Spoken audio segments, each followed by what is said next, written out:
I enter the world of Ultimate Domination, and from the moment the map appears, it is clear that this experience is built on strategy, competition, and a completely different way of thinking about online gaming. What I am stepping into right now is part of a much larger movement that Risk Gaming Company is creating, a move to reshape how we play, how we earn, and how we own digital assets. As I begin the match, I am not just another player loading into a lobby. I am entering a battlefield where every decision matters, every troop counts, and there can only be one winner. Ultimate Domination is a player versus player war strategy experience where the objective is brutally simple: dominate all 42 territories on the world map. As I zoom in on the continents, I already feel the tension of knowing that up to 6 total players are here with me, each one ready to outthink and overpower the rest. The instructions are not complicated, but what makes this game powerful is that it rewards clear thinking speed under pressure and long-term planning. As I watch the computer distribute the opening territories, it reminds me that every match begins with randomness because the system will choose who starts where, and even the additional initial troops are placed automatically by the game. The turn order, also randomly selected, can shape the entire direction of a match. This is where I always take a breath, because the opening seconds before I even take my first action set the stage for a battle that can last for quite some time. What makes Ultimate Domination more than just a digital board game is the philosophy behind it. It is not a closed world where when I finish playing everything disappears. This belongs to a gaming ecosystem built across multiple blockchains where my assets, my access, and even the rewards I take home have a life beyond the match itself. That mindset transforms the experience because I know that this is not only about conquering for the sake of winning, it is also about proving myself inside a decentralized gaming arena where players hold power and outcomes leave a mark. As I prepare to place my first troops, I remind myself of the mission. This is about control, territory, presence, and adapting. I can almost hear the clock ticking even before the timer shows on screen, because Ultimate Domination is a test of instincts and patience, one where every pause is a calculation and every move is a message to the others sharing this battlefield. That is what I want viewers to feel as they watch the awareness that this is not passive gameplay, this is war and domination is earned. As I continue navigating through Ultimate Domination, I want to pause and really explain what sits behind this game, because when I first learned about it, it became clear that this is not just entertainment. There is a mission, a reason, and a vision that holds this whole experience together. Risk Gaming Company, the team building, this is not aiming to create just another title. They want to redefine how we interact with online gaming. What that means is simple when you hear it, but powerful when you feel it. They want to give players ownership, they want to make gaming transparent, and they want the community to be rewarded for being part of it. Right here inside a match, that mission becomes real. I am not just selecting territories, I am participating in a Web3 powered world that exists across Cardano, Solana, and Polygon. That multi-chain foundation is important because this whole vision is about removing limitations, removing barriers, and letting players choose how they participate. Whether someone comes from NFTs or from traditional gaming or enters without any assets, they are welcome in this battlefield. What strikes me is how Risk Gaming Company sees the future. For them, the long-term idea is a digital ecosystem where every action has weight, every win, every asset, every strategic decision carries forward. It is not a game that resets and forgets you. It is a world where what you bring with you and what you earn shapes your next experience. As I take my turn, I am thinking not only about this map, but about the fact that my position here is part of a larger cycle. Play, learn, earn, return.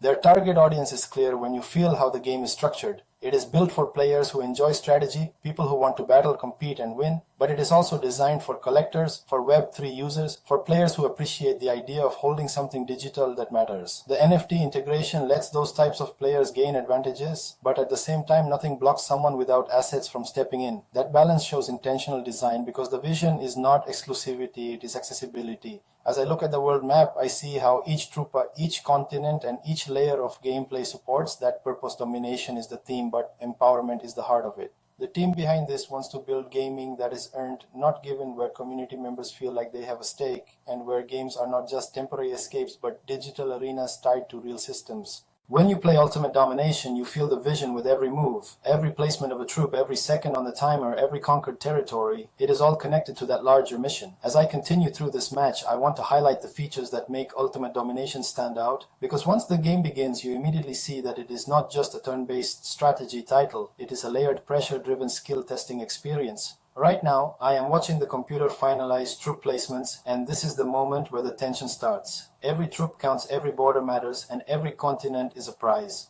The first thing that defines this game is its core objective. There can only be one winner, no shared victories, no team outcomes. It is one player holding every single one of the 42 territories on the world map. That simplicity on paper is what turns into chaos on the board because each of us has only a limited number of troops, a short timer on each action, and opponents waiting like predators ready to strike the second the weak spot appears. What I love is how each turn is divided into 3 phases. First, troop deployment, where I get 25 seconds to decide whether to spread my reinforcements across my borders or stack them towering a force in one high-pressure attack point. Then the attack phase, 45 seconds of pure adrenaline, where I decide who to strike, how aggressively to roll, and whether to use the dice system one roll at a time or switch to blitz to resolve a conflict instantly. Finally, the 45 phase, where I reposition troops, sometimes moving only one, sometimes moving an entire army, changing the shape of my defense.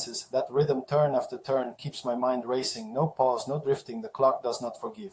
Then there are the layers that make strategy explode. Continent troop bonuses mean that the world map itself becomes a currency. If I can hold all of Europe, I earn 5 extra troops. If I take Asia, I gain 7. South America gives 2, Africa 3, Australia 2, and North America 5. I feel like every continent is a heartbeat, pulsing more power into whoever controls it. Next, power-ups. These must be purchased before entering the match, and I can fill up to 6 slots with them.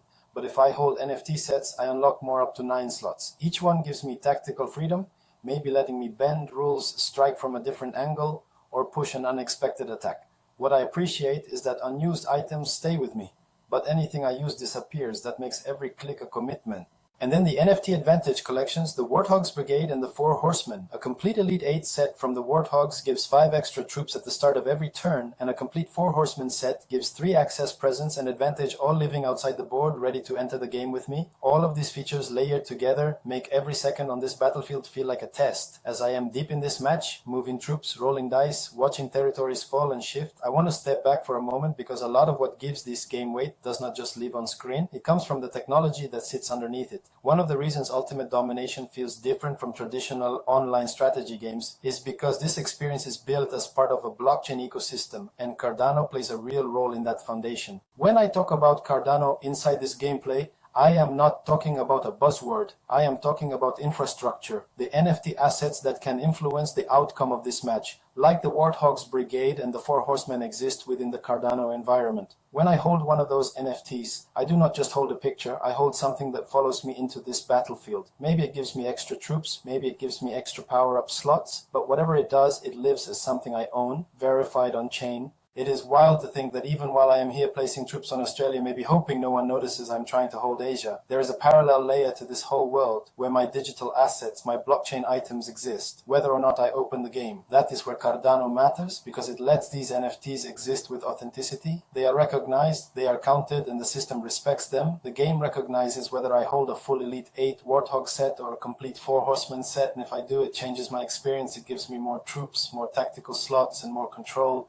There is also the economic heartbeat of the match, the Risk token. When players pay to enter a game, 90% goes to the winner, 10% goes to Risk Gaming Company, and half of that gets burned. The other half is used to strengthen staking or support tournaments. As I say this, I remember to stay within what is known, because while I know Cardano is part of the NFT and Staking Foundation, the document did not specify if the Risk token itself is native on Cardano or bridged, so I will not assume it. I only say what is clear, that NFTs and staking activity are connected to Cardano. And while I sit here staring at my borders, waiting for my attack timer to start, I think about what it means to play a game where my assets are not trapped. They are not just a save file, not just a cosmetic. They are pieces of identity, pieces of strategy, pieces of advantage that live on a blockchain, and Cardano is one of the places where that ownership is real. That is why this world feels larger, because the technology beneath it makes every decision, every NFT, and every earned moment more than temporary.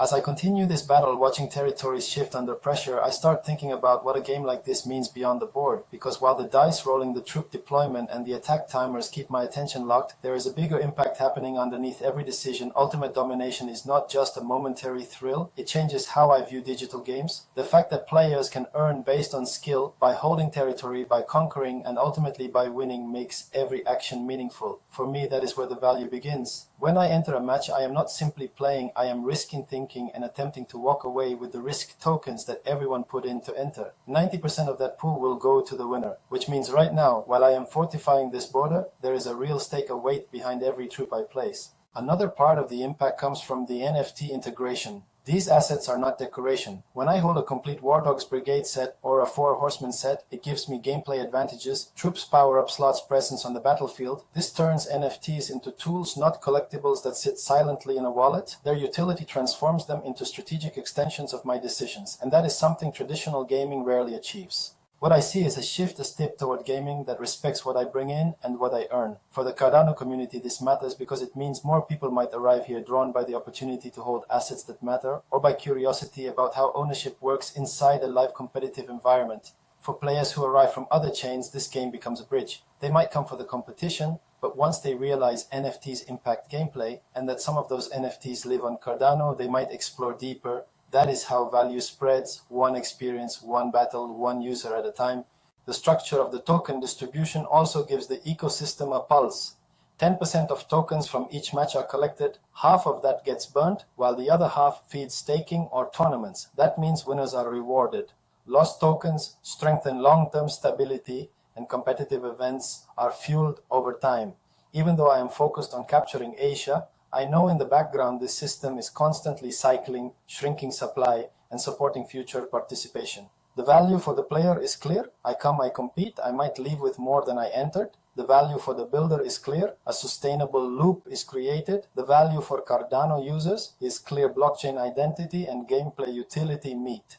And if I zoom all the way out watching the battlefield from above, I see a gaming world trying to prove something, that ownership, competition, and on-chain systems can create a game that matters long after the screen goes dark.